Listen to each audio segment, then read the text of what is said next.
Good morning. Welcome to another Wake Up with Ashland. This is Eric Brooks. I am the curator at Ashland, and it's a pleasure to be with you this morning. It's a beautiful morning in Lexington. I want to take a minute to thank the Pretty Mutual Funds for their continued support of this series. We've very much enjoyed bringing it to you, and we're going to be able to do some very exciting things with it here in the near future, so we're very pleased to have their support. Good morning, Diana. I see Diana Drybaugh is watching. Diana is one of our illustrious volunteer crew. Good morning, Shirley Hightower. Good to see you. Great to have everybody with us today. So today we are, good morning, Sue. Sue is one of our volunteers. We are waking up with Ashland, but we are not waking up at Ashland. We're doing something a little different today. I decided since Cameron is out of the office, I could be out of the office too, and it's a beautiful day. And this is always a beautiful time to be where I am right now. It's one of my favorite places in Lexington.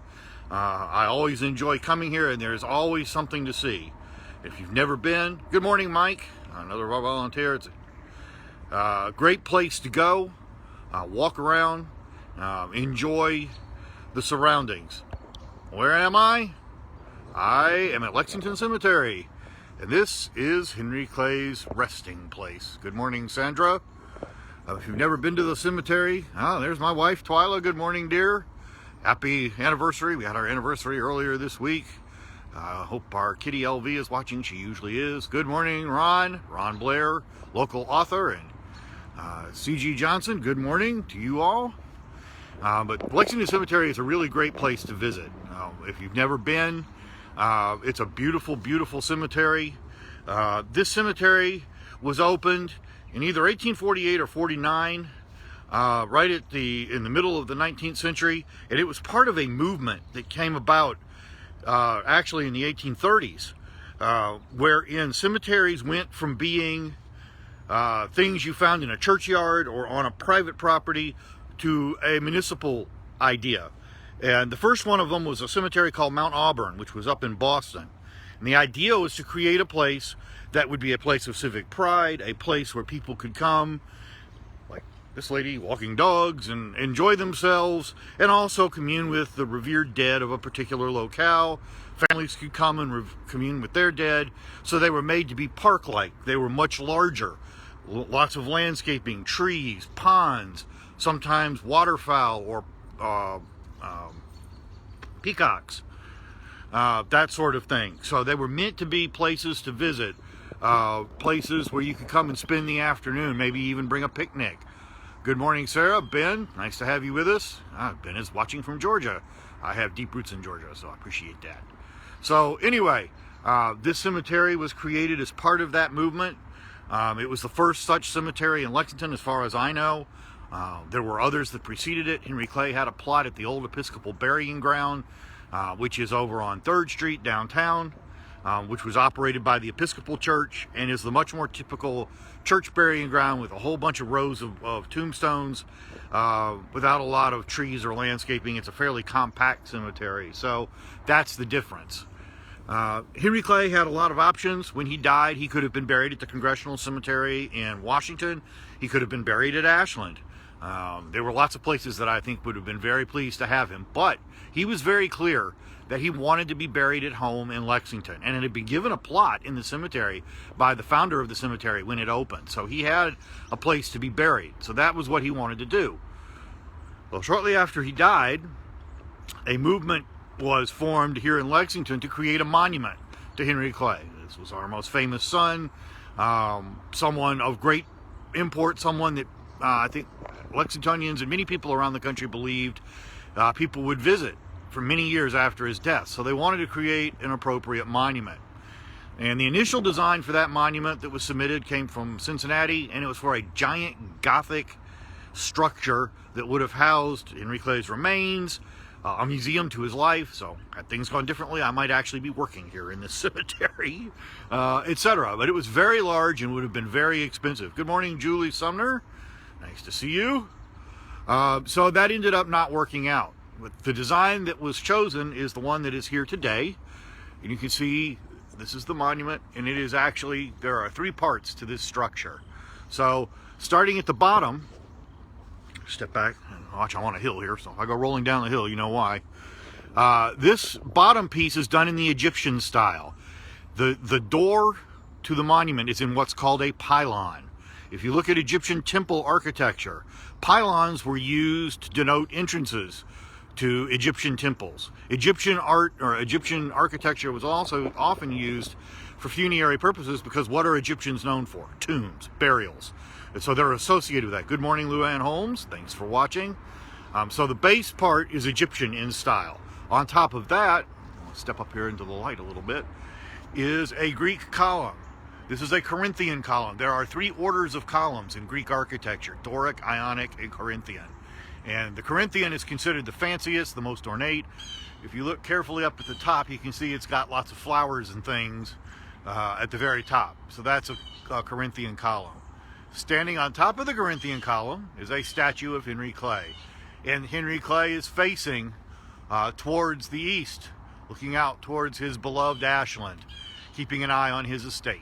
And he's done that ever since the monument was completed. Now, I should note, that is not the original statue.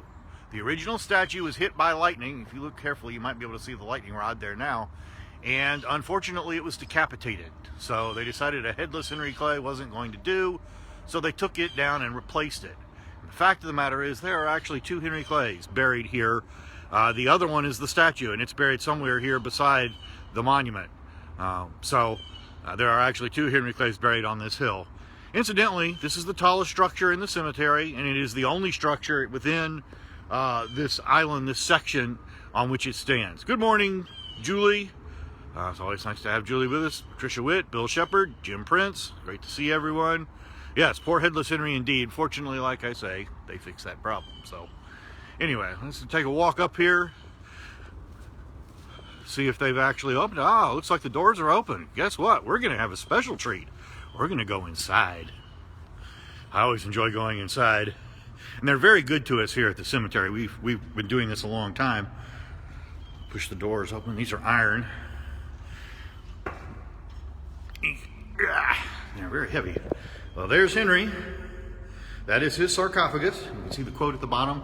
I can, with unshaken confidence, appeal to the divine arbiter for the truth of the declaration that I have been influenced by no impure purpose, no personal motive, have sought no personal aggrandizement, but that in all my public acts I have had a soul and single and warm, devoted heart, directed and dedicated to what,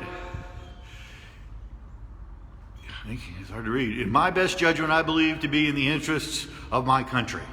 And I believe that's from Henry Clay's farewell address to the Senate, but it's a profound statement about what he felt and what he did.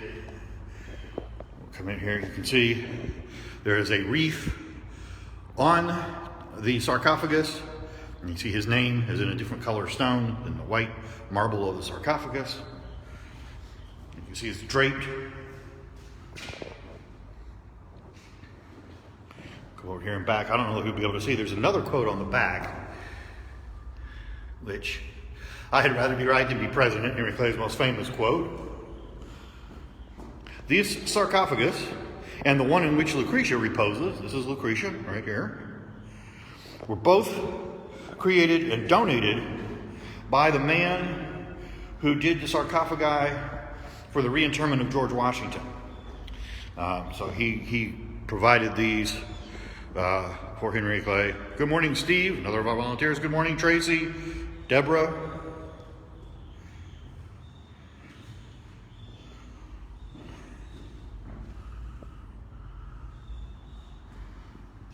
Somewhere on here is the donor's name. He advertised by putting it on the sarcophagus, which I thought was rather funny. Anyway, so that's where Henry Clay rests. Inside this sarcophagus is an iron coffin called the Fisk metallic burying case. I talked about it a little while back. Good morning, Brian. Lexington, that would be a spelling error. That's probably mine. I was typing quickly when I got here this morning. So anyway, there's an iron sarcophagus in here called a Fisk metallic burying case inside that. And on it is a wreath of immortelles, a flower placed by a friend of Henry Clay's, an author. She was a journalist and wrote dime novels. I don't know for sure if Lucretia is in a Fisk coffin or some other kind of coffin inside her sarcophagus. So far as I know, Lucretia's has not been opened since she was buried.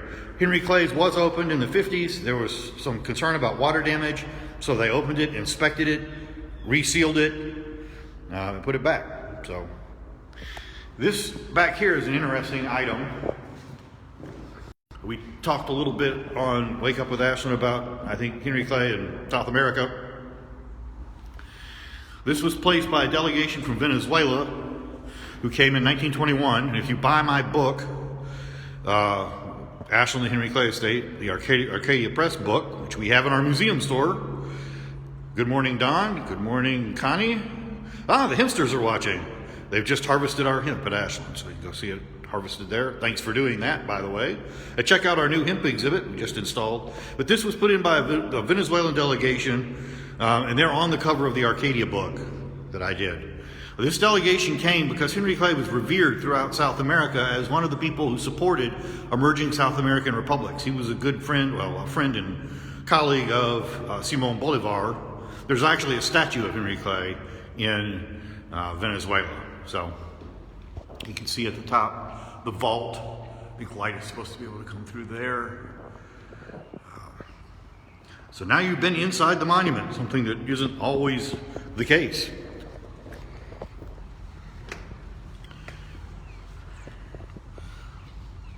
There are coins here. Apparently people have left them. This is a tradition that I think relates to Greek mythology. In Greek mythology, when someone died, they had to cross the river Styx to get to the beyond, the underworld. And to do that, you had to pay the boatman Charon, and that was done by placing coins on the eyes of the decedent. So I think this is related to that tradition. I haven't seen that before here. It's interesting.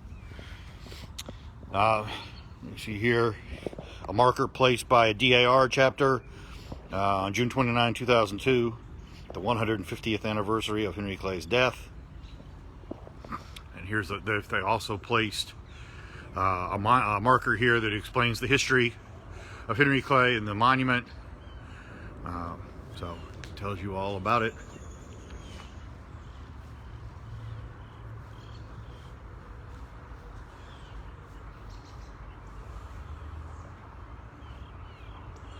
I'm going to walk down the hill now.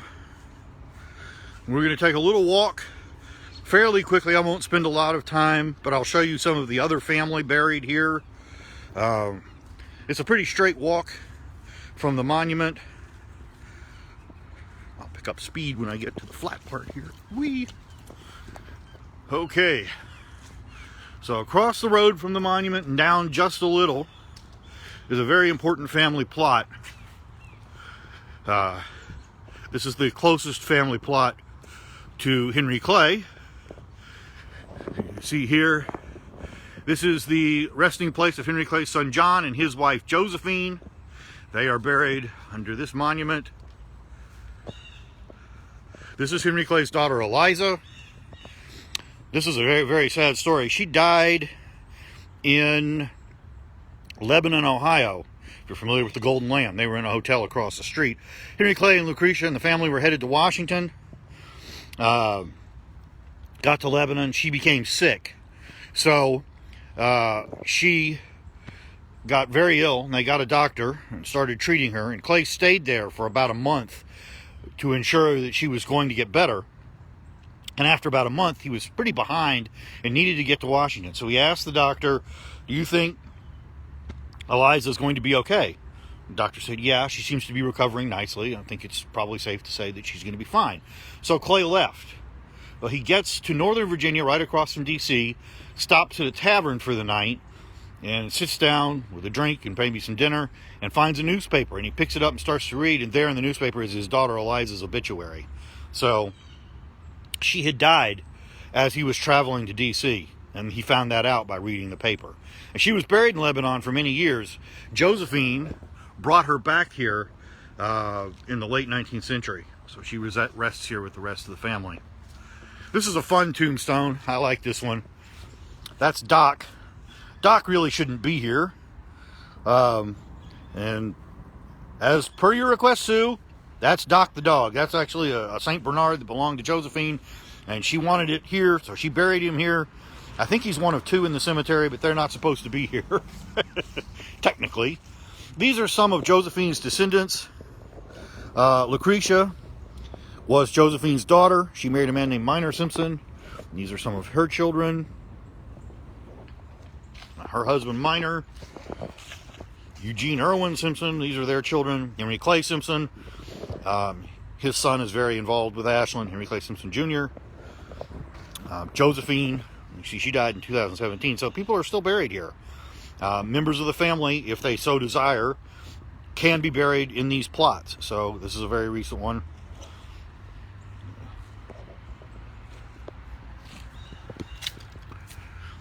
This is a stone in memory of Eugene Irwin. And Eugene Irwin was a grandson of Henry Clay's, the first husband of Josephine Russell Irwin Clay. He was killed at the Battle of Vicksburg, and we thought for a long time this was a cenotaph, or a grave without a body. We found out later that, in fact, he was brought back and buried here. Kyle Phillips asked about the back of the monument. There is a door there. There's not much to see in there. The original cornerstone is inside a little cavity at the back of the monument. It's very dark, so hard to see, and it's very worn at this point. But that's what's there. I've been in there once or twice. Not a particularly interesting place to go. It's kind of dank and, I don't know, not very nice really. But that's what's in the back. Nettie Irwin was another daughter of Josephine's. Nettie married a man named H.H. Gratz. He is the son of Benjamin Gratz, and he is the man that really developed Gratz Park. He put in those wrought iron gates and cleaned it up, made it a really nice park for Lexington. He was a newspaper man as well. She died at a very young age, as you can see there, 32, not long after they married, so they never had children. This grave is for Eugene's mother, Anne, and you can see it's worn. It's a little hard to read. She's buried right there. And there are more descendants. The Andersons is another daughter of Josephine, and her descendants are buried here. There is an unmarked grave right about there for a good friend, someone who helped the estate a great deal, a man named Bill LeBach. He passed away, probably 7 or 8, 9 years ago now. And he's buried here as well. Bill was a descendant of Josephine's. All right, heading back up the road. You always have to remember which direction you're going. These roads. I've done this a lot of times, so at this point, it's fairly habitual.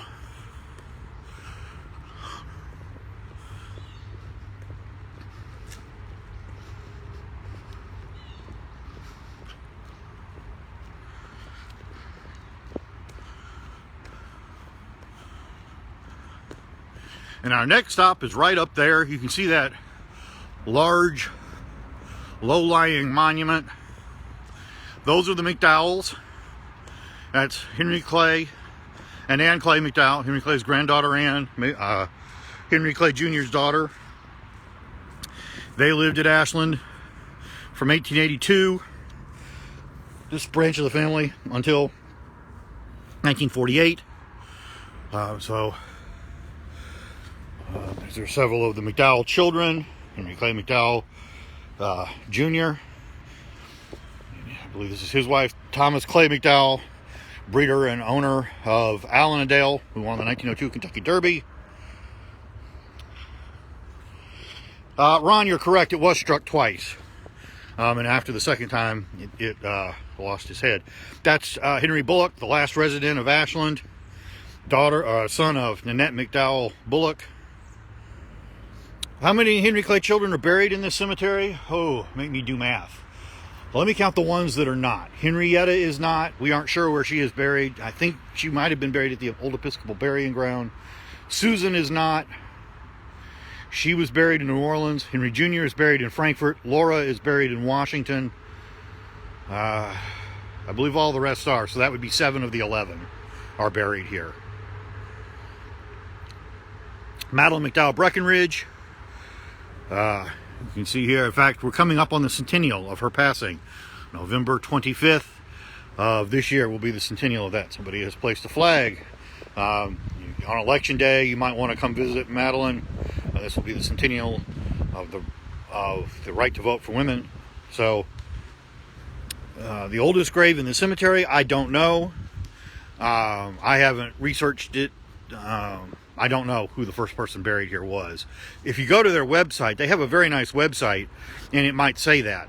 They also have a place where you can search for people.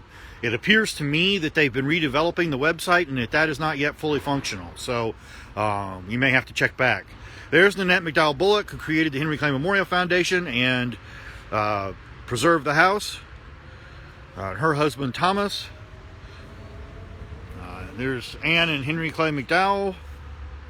This one, if you could see it better, you would be able to make out what this is. This is, I believe, their son, baby Nat. Nat died, I think he was about four or five. He climbed up on a fireplace fender in their home in Frankfort and was trying to get something off a mantle. Well, there was a fire in the fireplace and his pants, a spark caught his pants on fire and he was severely burned and he died about 24 hours later. So that's that grave, I believe. But these are other McDowells. William Adair McDowell was a big part of the development of the Ashland neighborhood. So this is that family. So I'm going to go on up the road here a bit. And I'll show you the original Clay family plot.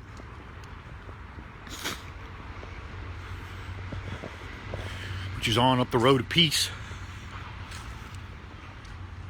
There are a lot of other people here in the cemetery apart from the Clays. John Bryan Bowman, who was the founder of the Kentucky University and Agriculture Mechanical College at Ashland, who lived there for a time, is here. Adolph Rupp is here. And I'm sure there are many others. You can go on the website. A number of the Mary Todd Lincoln's family are here. Number of other folks. So a lot to see. A lot of beautiful monuments. If I had more time, I could go into the whole story of monument symbolism, because if you know what various symbols mean, you can, without ever even going up to the monument, know something about the person buried under it. So, for example, a broken column represents someone who died young, died too soon, a life cut short. A lamb on top of a monument typically indicates a child. So there are all sorts of things like that that tell you about the people buried in the cemetery. Death was a regular part of life in Henry Clay's time, and so people developed all sorts of ways of understanding it and integrating it.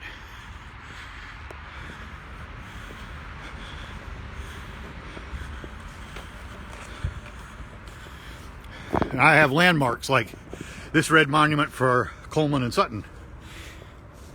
This is a very distinct monument, and I use it because it's right here by the original Clay family plot.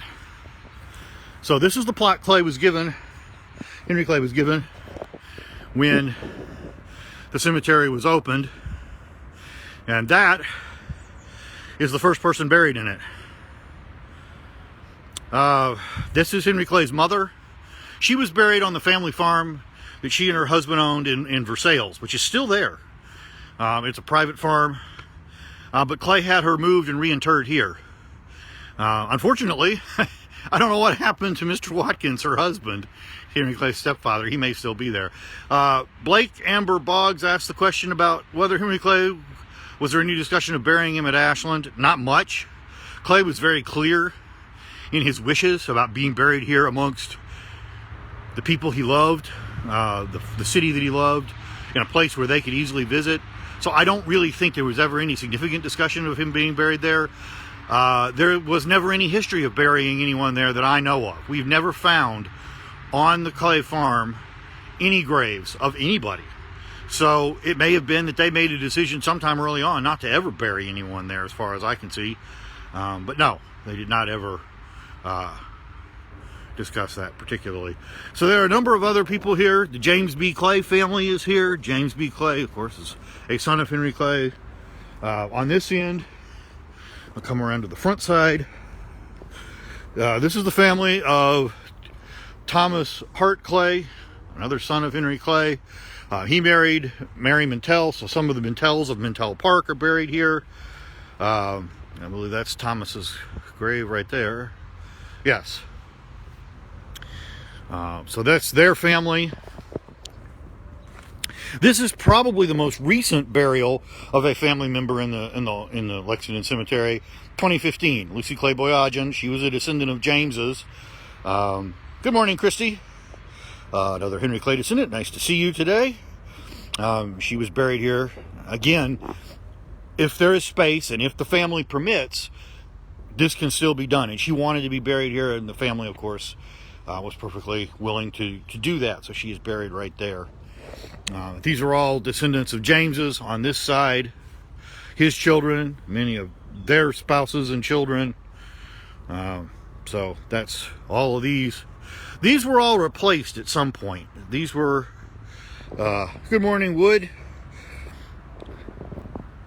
Another descendant. These were all, somebody at some point in time, and maybe when this obelisk was done, replaced all of the individual tombstones. We have some neat letters that James's wife, Susan, writes about her children's graves. Particularly, she had 3 who died in the Civil War, and she buried one daughter, and then another daughter got very sick, and it became clear that she was probably not going to make it. So they had a conversation at her bedside about what would go on her grave, and they describe a particular flower. Well, there are no flowers on these tombstones. So we think the originals are gone, were replaced, and that's why there's no flower now. So anyway, so those are the Clay family plots. Like I say, you can come here at any time. It's open, I think, 8 to 5. 7 days a week, I think. You can go on their website and get the exact hours. But you can come out and walk around and visit the Clays and many, many other people. It's a beautiful, beautiful place. Highly recommend it. Thank you for watching. If there are no further questions, we'll be back again next week. So thanks again for tuning in, and everyone have a good weekend. We'll see you soon. Thanks, Tracy, for your kind words. We very much appreciate it. We're very glad to be able to do this.